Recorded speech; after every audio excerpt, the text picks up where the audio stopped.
ఒక విమానం అండి. దీని పొడవు అన్నారు అనుకోండి 177 అడుగులు.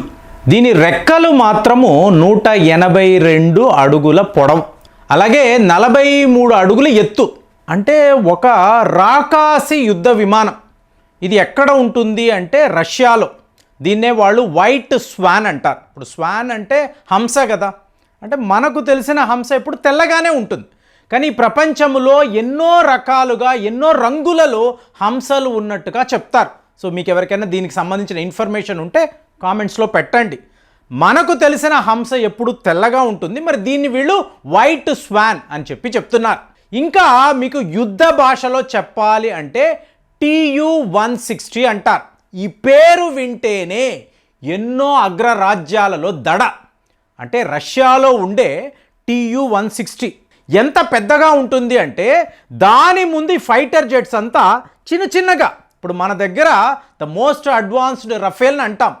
ఈ రఫేల్ని తీసుకువెళ్ళి TU-160 ముందు నిలబెట్టారు అనుకోండి, మీకు ఒక చిన్న పావురము ఒక గరుడ పక్షి. ఈ కంపారిజన్ చూడండి. TU-160 ఏమో ఒక గరుడ పక్షిలాగా అలా ఉంటుంది, మీకు మన రఫేల్ ఏమో చిన్న చిలకలాగా కనిపిస్తుంది. అలాంటిది ఇవాళ రష్యా వాళ్ళు ఏం మాట్లాడుతున్నారు అంటే మీ దగ్గర సర్వము ఉన్నాయి, అంటే మీ దగ్గర అన్ని అస్త్రశస్త్రాలు ఉన్నాయి. S-400 నుంచి అగ్ని అనండి, పృథ్వీ అనండి, బ్రహ్మోస్ అనండి, ఇలాగ అద్భుతమైన అస్త్రాలు ఉన్నప్పుడు మీ దగ్గర లేని ఒకే ఒక మహా అస్త్రం TU-160. సో దీనిని మేము మీకు ఆఫర్ చేస్తున్నాము. మీరు ఇష్టపడి తీసుకున్నారు అనుకోండి, ఇది డిఫెన్స్ రంగంలో అతిపెద్ద ఒక ఒప్పందం. ఎందుకంటే TU-160 అన్నారు అనుకోండి, ఇది 3 రఫేల్స్కి సమానము. అట్ ది సేమ్ టైం దీని ధర కూడా అంతే ఉంటుంది. అంటే మీరు 3 రఫేల్స్ని ఎంతకు కొంటున్నారో ఒక TU-160 అంత ధర. సో ఇప్పుడు ఇది మన దగ్గర ఎందుకు ఉండాలి చెప్తున్నా కదా, మన దగ్గర అన్నీ ఉన్నాయి, ఈ ఒక్కటి మాత్రం మిస్సింగ్. అంటే ఒక ఎలైట్ గ్రూపులో మీరు ఉండాలి అనుకోండి, పవర్ మీట్స్ ద పవర్. ఒక అమెరికా B-52 ఇవాళ వాళ్ళు ఈరాన్ వద్ద 12 బాంబర్స్ను వాళ్ళు ఆపారు. మరి రష్యా వాళ్ళ వద్ద 16 TU-160s ఉన్నాయి. చైనా అంటారా H-6 అంటారు, H-6 బాంబర్స్. ఇక ప్రపంచంలో ఏ దేశము వద్ద కూడా ఇలాంటి టాక్టికల్ బాంబర్ యుద్ధ విమానము లేనే లేదు. మరి మనము ఎప్పుడూ కూడా 3rd పొజిషన్కి వెళ్ళాలనే ప్రయత్నాలు చేస్తూనే ఉంటాం కదా, ఎప్పుడు ఇదే ప్రయత్నంలో ఉంటాం. సో ఇవాళ వార్తలు ఏమిటి, జపాన్ని మనము GDPలో ఓడించబోతున్నాము. అంటే మనకు అన్అఫీషియల్గా మనం వాళ్ళని ఓడించేసాం. డిసెంబర్ ఆఖరికి డేటా వస్తుంది, అంటే మనము 4th పొజిషన్లోకి వెళతాం. మరి 3rd పొజిషన్లో ఎవరు ఉన్నారంటే జర్మనీ అంటారు. మొన్నే మాట్లాడాము, జర్మనీ దేశము కుప్ప కూలిపోయింది.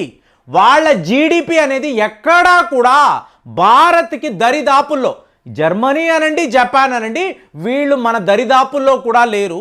అలాంటప్పుడు ఎప్పుడో వీళ్ళని మనం దాటేసి ఉంటాం. జపాన్ కాదు జర్మనీని కూడా మనం దాటేసి ఉంటాం. అంటే ఏంటి, అమెరికా చైనా 3rd పొజిషన్లో, భారత్ ఎక్కడ GDPలో. మరి ఇక్కడ అస్త్రాలు అన్నారు అనుకోండి, రష్యా అమెరికా 3rd పొజిషన్లో, చైనా ఉంది. కాబట్టి కనీసం మనం 4th పొజిషన్లోకి వెళ్ళాలి అనుకోండి, ఈ TU-160 అనేది మన వద్ద ఉండాలి.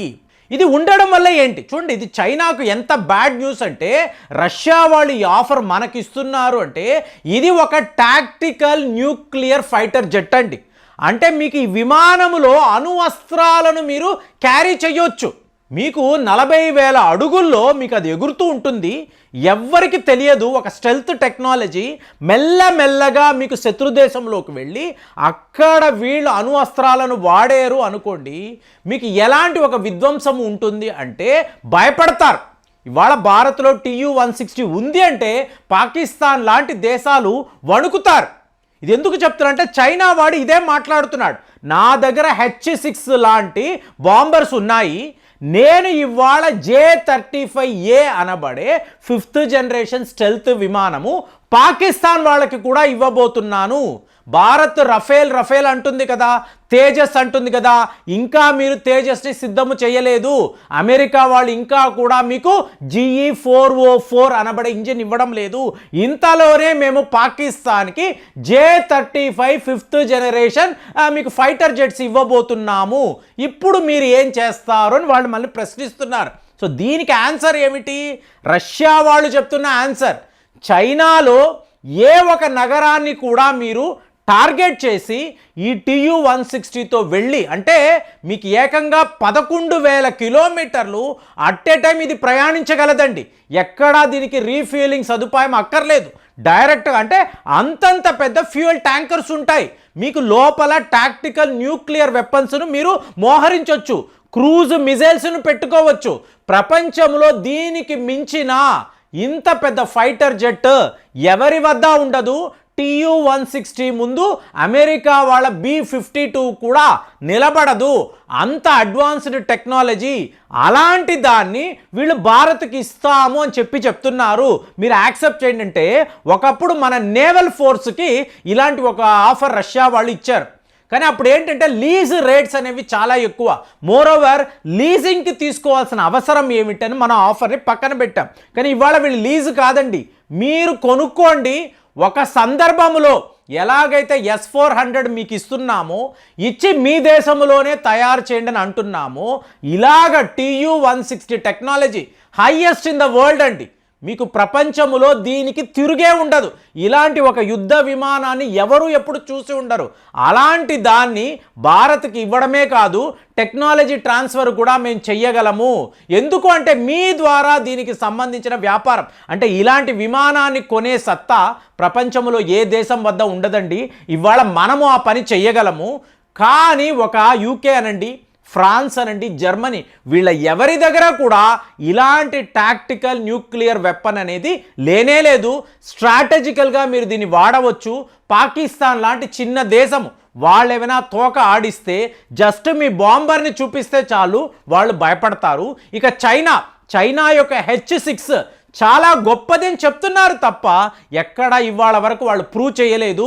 మరి రష్యా యొక్క ఇలాంటి బాంబర్ని ఎన్నో సందర్భాల్లో 1970లో దీని నిర్మాణాన్ని మొదలుపెట్టి 1980లో వాళ్ళు రష్యన్ ఎయిర్ ఫోర్స్లో ఇండక్ట్ చేశారు. సో తరువాత మీరు చూడండి, రష్యానా అమెరికానా అన్నప్పుడు అమెరికా వాళ్ళు లేటెస్ట్గా B-52 బాంబర్స్ను సిద్ధము చేసి రష్యా కన్నా అడ్వాన్స్డ్ అన్నారు. కుదరదు, మేమే ఇందులో బెస్ట్ అని చెప్పి మళ్ళీ TU-160ని పూర్తిగా మోడర్నైజ్ చేసి, మీరు జస్ట్ ఆ విమానాన్ని చూశారనుకోండి, ఒక రకమైన గూస్ బంప్స్ వస్తాయి. ఎందుకంటే అంత పెద్ద విమానము శత్రు దేశం మీదకి వస్తుంది అంటే ఎవరైనా భయపడతారు. అలాంటి ఒక అద్భుతాన్ని, వైట్ స్వాన్ని ఇవాళ వాళ్ళు భారత్కి ఆఫర్ చేస్తున్నారు. మీరు కొనుక్కోండి అంటే మనం ఏం చెప్తున్నాం? ఖచ్చితంగా కొనుక్కుంటామండి, మాకు పెద్దగా అవసరం లేదు. కానీ ఎలైట్ గ్రూప్లో ఉండాలి అనుకోండి, మీరు అమెరికా, రష్యా, చైనా అన్నప్పుడు 4th పొజిషన్లో మేము ఉండాలి అన్నప్పుడు, ఓవరాల్గా ఫైర్ పవర్ అన్నప్పుడు మేము 3rd పొజిషన్లో ఉంటాం. ఎందుకు? మా సుఖాయ్ విమానాలంతా కూడా హైయెస్ట్ లెవెల్లో అప్గ్రేడ్ అయిపోయి ఉన్నాయి, మోస్ట్ మోడర్న్ ఫైటర్ జెట్స్గా ఉన్నాయి. ఇంక ఈ ఒక్క TU-160 మనం అక్వైర్ చేయగలిగేమో అనుకోండి, డైరెక్ట్గా మనము చైనాను ఛాలెంజ్ చేయడం కాదు, ఈ ఎలైట్ గ్రూపులో మనకు అంటూ ఒక సుస్థిర స్థానాన్ని మనం పొందగలం. అంటే ప్రపంచంలో టాప్ 4 కంట్రీస్ అన్నప్పుడు ఇండియా 4th పొజిషన్లో ఉంటుంది, ఫైర్ పవర్ అన్నప్పుడు మనం 3rd పొజిషన్లో ఉంటాము. మరి మనము TU-160 ఈ వైట్ స్వాన్ని ఎప్పటి వరకు కొనొచ్చు? కొనడం వల్ల ఎలైట్ గ్రూప్లో మనం ఉంటాము. సో ఇలాంటి ఒక పొజిషన్ మనకు ఉండాలి కదా. నేనైతే 100 సార్లు ఎస్ అంటాను. మరి మీ ఆలోచనలు ఎలా ఉన్నాయి? ఇలాంటి ఒక అద్భుతము రష్యా వాళ్ళ వద్ద మనము కొంటే మన ఫైర్ పవర్ ఎలా పెరుగుతుంది? కామెంట్స్లో రాయండి. మళ్ళీ వచ్చే వీడియోలో కలుద్దాం. జై హింద్.